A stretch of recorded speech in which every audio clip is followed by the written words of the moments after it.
Kakain tayo ng pork adobo, lutong Pilipinas. Meron tayong pickled mango dito, nabigay ng ating mga Chinese friends. My all-time favorite, guys.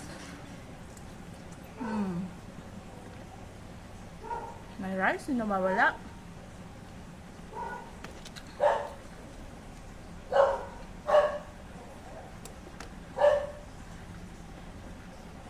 And of course, nilagang itlog. Supposedly, sasama ko sana siya sa adobo. Pero, nakalimutan ko. Kaya, kainin ko na lang siya ng ganyan.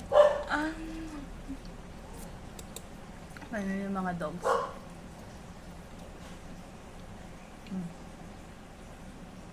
Masarap kumain pag ganito. Ang sarap nitong pickled mango. Bigyan ng aking mga Chinese friends. Ilang beses na akong binigyan. Noong una, manghang-anghang.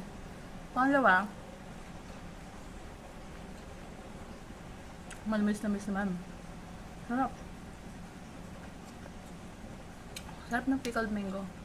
Hindi nakakaumay, hindi nakakangilo. Siyempre, masarap. Adobo. Friday ngayon, dapat fasting tayo. Oo, masarap kumain eh.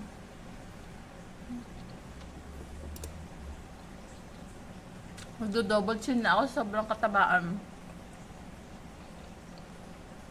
Belly itong ginawa ko.